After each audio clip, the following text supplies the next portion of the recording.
Bonjour à tous, continuons notre propos sur la guérison et maintenant sur ses effets, sur cette paix, cette harmonie qui est donnée. On l'a déjà vu par l'insimpassibilité, maintenant on va le voir dans la connaissance, dans l'intelligence.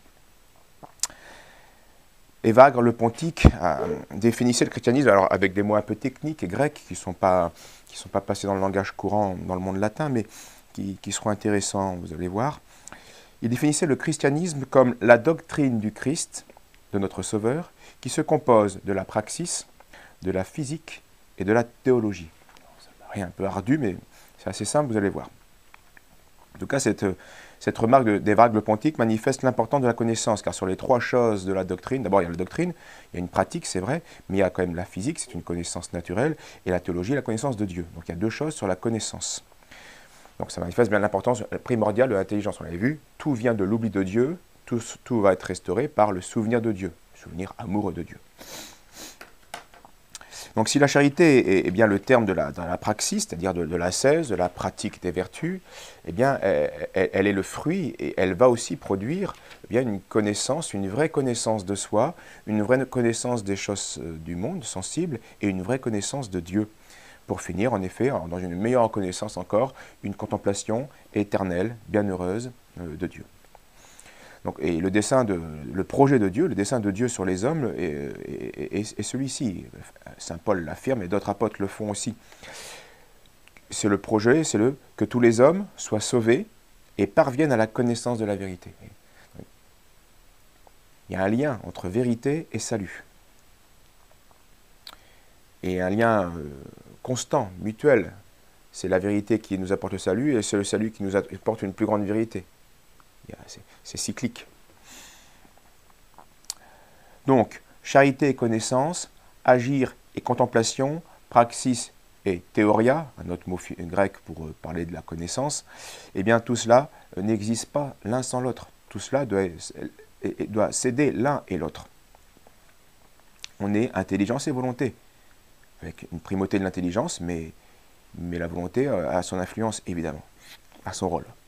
Donc celui qui prétend avoir l'un sans l'autre, eh bien aura de fait, au lieu d'une vraie connaissance, il aura une imagination eh bien, inconstante, ou au lieu d'une vraie vertu, il aura un simulacre de charité, parce qu'il y aura un des fondements principaux qui est absent.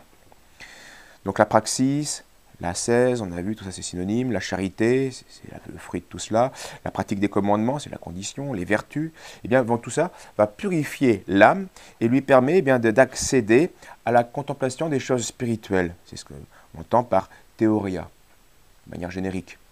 Et Évagre précise, soit de la contemplation des choses naturelles, c'est-à-dire la raison de comprendre la raison spirituelle des êtres sensibles, et ça c'est ce qu'on appelle soit la gnosis, la connaissance, ou la physique, pareil, ou alors ça ira jusqu'à la connaissance de Dieu, et ça c'est la théologie, la science de Dieu.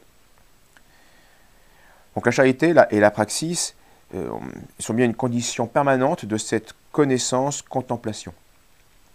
Sans cette charité, eh bien, la science ne sert à rien, ou alors elle est même illusoire, elle est vaine, elle n'existe peut-être même pas.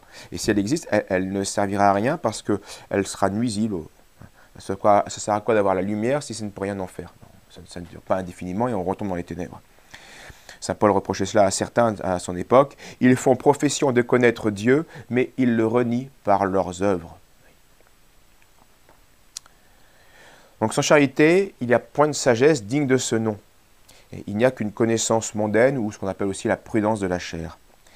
Et c'est une illusion fréquente de se croire avancé spirituellement en raison de sa pseudo-connaissance. On est savant et parce qu'on se croit savant, on se croit avancé, ou on se croit supérieur. Grave illusion. Parce qu'ici, la vraie connaissance spirituelle, celle dont on parle, n'est pas le fruit d'abord de l'étude. Bien sûr, l'étude peut être utile, évidemment. Mais ce n'est pas le fruit de nos recherches. Là aussi, c'est utile. Mais ce n'est pas cela, c'est pas ça la source. Ce n'est pas le fruit de nos spéculations ou de nos réflexions.